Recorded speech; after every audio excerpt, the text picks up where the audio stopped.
Bon dimanche à tous, je suis ravie de vous retrouver ce matin pour la suite des émissions que nous consacrons à Je Tsongkhapa, ce personnage éminent du bouddhisme tibétain, en explorant plus précisément son lien avec la cité interdite.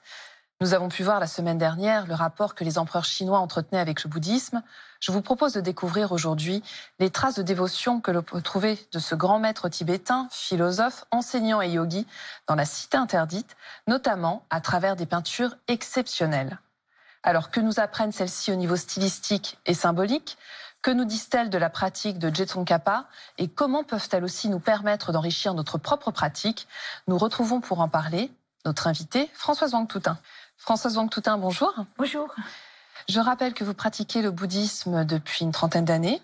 Vous êtes traductrice et disciple de votre maître Goshokt Rinpoche. Vous êtes également directrice de recherche au CNRS et directrice scientifique de l'Institut d'études tibétaines du Collège de France. Vous travaillez d'ailleurs beaucoup sur des documents anciens chinois et tibétains. Merci beaucoup d'être avec nous aujourd'hui. Alors Françoise Wang-Toutain, est-ce que vous pouvez nous rappeler l'histoire de la cité interdite? Alors, la cité interdite, c'est tout d'abord le cœur du pouvoir impérial chinois. Elle a été construite au tout début du XVe siècle par un empereur chinois, le deuxième de la dynastie des Ming, l'empereur Yongle. Et 3 siècles plus tard, à peu près, elle passe aux mains des Mandchous, puisque les Mandchous envahissent la Chine. On est maintenant dans un empire mandchou. Et les Mandchous, alors qu'il était de tradition, lorsqu'une nouvelle dynastie montait sur le trône, de fonder un nouveau palais, les Mandchous vont garder la cité interdite. Alors c'est vrai que c'était une belle construction. Je rappellerai aussi que on ne le sait pas beaucoup, mais il y a beaucoup de lieux de culte à l'intérieur de la cité interdite, dans les parties privées, notamment beaucoup de chapelles de culte tibétain. Alors, on avait évoqué la semaine dernière la dévotion particulière du 4e empereur mandchou, l'empereur Shenlong, hein, c'est ça? Voilà, on est au XVIIIe siècle. Les Mandchous prennent Pékin en 1644, mais là, on est le quatrième empereur mandchou, qui avait une dévotion vraiment très très forte pour le bouddhisme et notamment la tradition tibétaine. Alors on en avait vu différents témoignages, on a parlé un petit peu de sa tombe, on a parlé de toute l'activité au niveau de la statuaire, toutes les statues qu'il a fait réaliser, les livres qu'il a fait éditer, etc. Et aujourd'hui, je voudrais plus particulièrement parler des chapelles. On a dit qu'il y avait une quarantaine de chapelles à la cité interdite, et parmi elles, il y en a une dizaine qui sont vraiment entièrement dédiées à Je Tsongkhapa. Et parmi elles, il y en a une qui est vraiment très très bien conservée, donc on va en parler un petit peu aujourd'hui. Alors elle est toute petite, on peut être surprise sur la photo parce que c'est vraiment une petite chapelle, mais c'était une chapelle privée. Il faut bien se dire qu'on était seul l'empereur y allait, alors il était parfois accompagné de sa mère ou d'un fils ou de 2 fils, mais c'était la chapelle d'une personne. Et on voit au centre une magnifique statue de Je Tsongkhapa, mais surtout ce qui est intéressant, c'est ce qui se trouve sur les murs. Sur le mur du fond et sur les murs latéraux, on a des peintures tibétaines, donc on appelle ça des tankas. Ici, moi, je vais les appeler des panneaux, parce qu'en fait, on le verra tout à l'heure, c'est plusieurs tankas réunis ensemble. Et donc, ces peintures, elles relatent la vie de Je Tsongkhapa. C'est probablement la seule chapelle qui a été aussi bien conservée. Mais alors, que nous disent ces peintures au niveau stylistique et symbolique, Françoise Wang-Toutain? Alors d'abord, elles sont très belles. Il faut savoir que l'empereur s'entourait toujours des meilleurs artistes, donc la qualité de la peinture est remarquable. Ce qui est ennuyeux, c'est qu'il n'y a pas d'inscription, il n'y a pas de cartouche. Donc, on ne reconnaît pas toujours tous les épisodes. Alors, bien sûr, on reconnaît celui qui est très célèbre, c'est la fondation de la Grande Prière, le Menlam Chemmo, qui célèbre les prodiges, les miracles que va accomplir le Bouddha Shakyamuni dans la ville indienne de Shravasti. Donc, c'est une célébration très connue dans le monde bouddhique. Et à l'occasion de cette célébration, Je Tsongkhapa va mettre en place ce que l'on appelle la Grande Prière, le Menlam Chemmo. Donc ça, on le voit, on le reconnaît, cet épisode, c'est assez facile. Mais sinon, les autres épisodes, c'est un petit peu délicat. Et dans ces peintures, il y a quelque chose de très curieux, c'est que sur les murs latéraux, habituellement, Je Tsongkhapa est en position centrale, de face, un petit peu hiératique, et tout autour, on trouve les épisodes. C'est un peu comme une bande dessinée. On a des petits épisodes de sa vie qui sont autour du personnage central. Mais sur les murs latéraux, Je Tsongkhapa n'est pas en position centrale, et il est de profil ou de 3/4, et il est en train de faire quelque chose. Il est en train d'avoir une vision, il y a un mouvement, il se passe quelque chose. Mais Françoise Wang-Soutin, comment vous en êtes arrivée à travailler justement sur ces peintures, sur ces tankas, sur ces panneaux? Pour mon travail, j'étais à la Cité Interdite. Normalement, on ne peut pas visiter cette chapelle, mais je l'ai visitée 2 ou 3 fois. Et à chaque fois, j'avais été frappée par ces peintures. Mais je ne savais pas trop quoi en faire. Et puis, en 2019, c'était les 600 ans. On célébrait les 600 ans du passage en Nirvana de Tsongkhapa. Et en l'an 2000, j'avais déjà écrit j'avais écrit un livre sur Tsongkhapa. Je me suis dit, c'est peut-être l'occasion de le reprendre, de l'enrichir, etc. Et à l'époque, j'avais travaillé sur ce qu'on appelle la série officielle des peintures narratives de la vie de Tsongkhapa. Alors, elle comporte 15 tankas.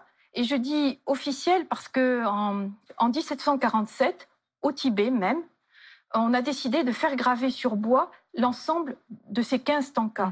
Puisque c'était gravé sur bois, il y a eu duplication, diffusion, etc. Donc c'est devenu la série la plus courante, on pourrait dire la série officielle de Tsongkhapa. Mais elles sont accompagnées d'inscriptions et donc je me suis dit, je vais travailler dessus. Alors mon idée, c'était je récupère le plus d'exemplaires possible et je vois un petit peu comment est-ce que ça fonctionnait, etc. Et puis en cherchant, mais je me suis aperçue, en contactant des musées, des collections particulières, qu'il existait des tankas qui étaient nommés par les historiens de l'art asymétriques et dont on disait, en fait, c'était un peu des électrons libres. Il y en avait une dans tel musée, une dans tel autre musée, et personne n'avait jamais fait un lien avec elle. Et puis, en les regardant, je me suis dit, mais on dirait les tankas, on dirait la peinture de la Cité Interdite, de la chapelle de la Cité Interdite.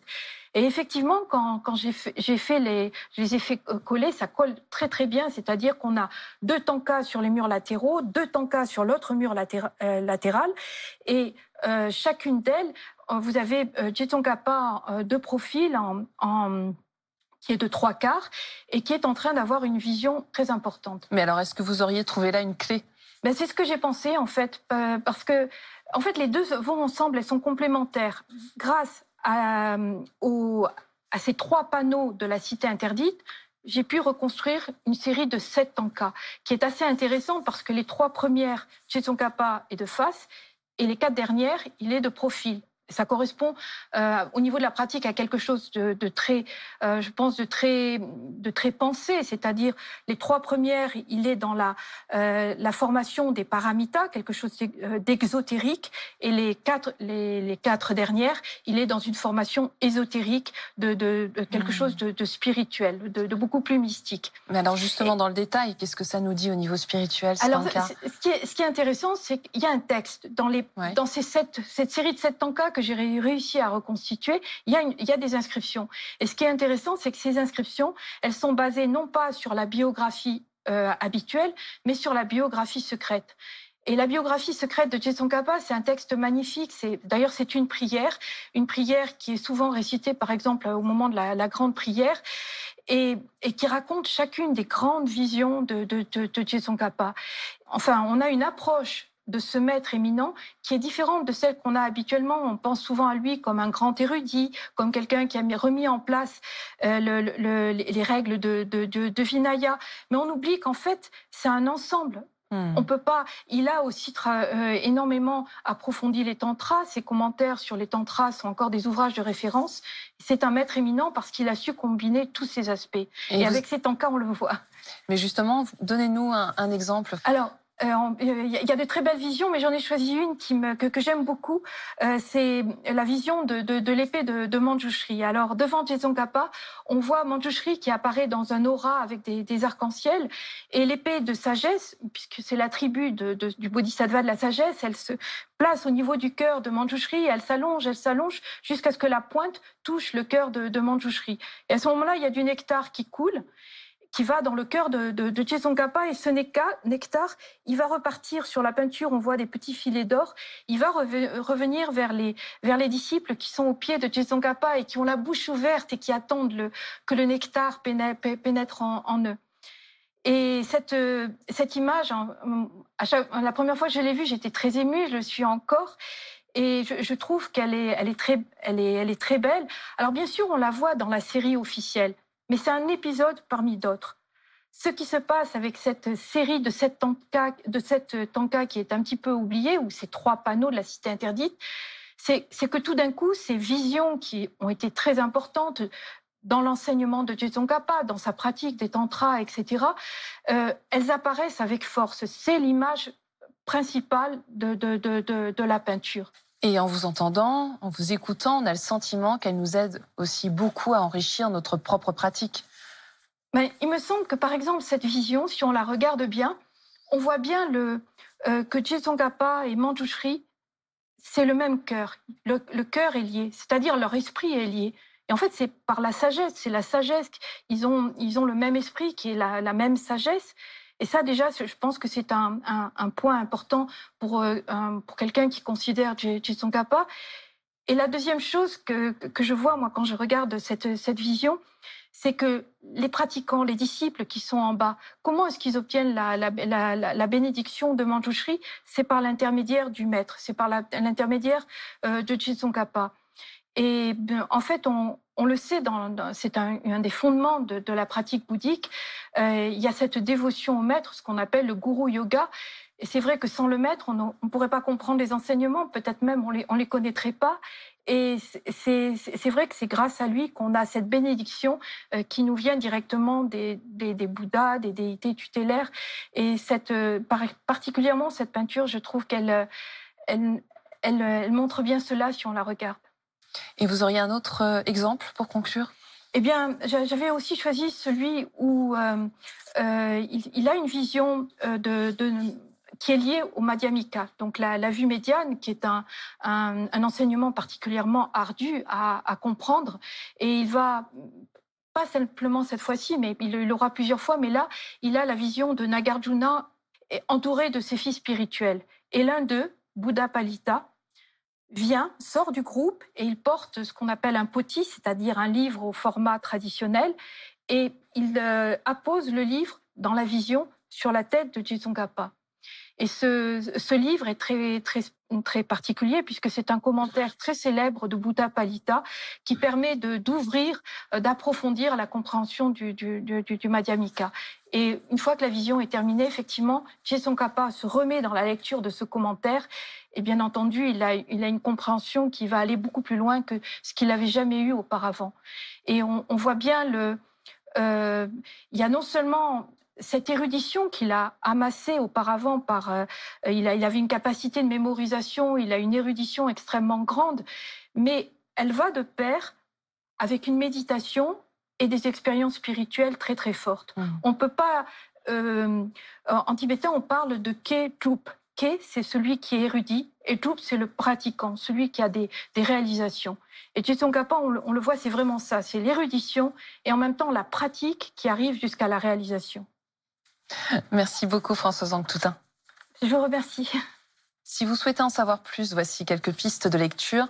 Avec tout d'abord un ouvrage de notre invité, Quand le récit devient image, les peintures narratives de la vie de Je Tsongkhapa, chez Dechen Selling Publications. Ce livre magnifique et qui représente une somme de travail impressionnante de la part de Françoise Anctoutin présente au travers de 4 séries de peintures narratives le récit développé de la progression spirituelle de ce maître éminent. Ces séries qui présentent des styles très différents montrent, entre autres, la richesse de l'iconographie tibétaine, ainsi que la liberté et l'habileté des artistes.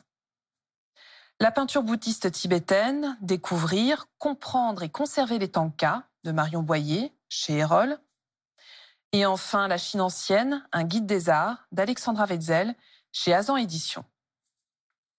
C'est la fin de cette émission. Vous pouvez la revoir pendant 1 mois sur France TV. Nous vous souhaitons une très belle semaine. Merci pour votre fidélité.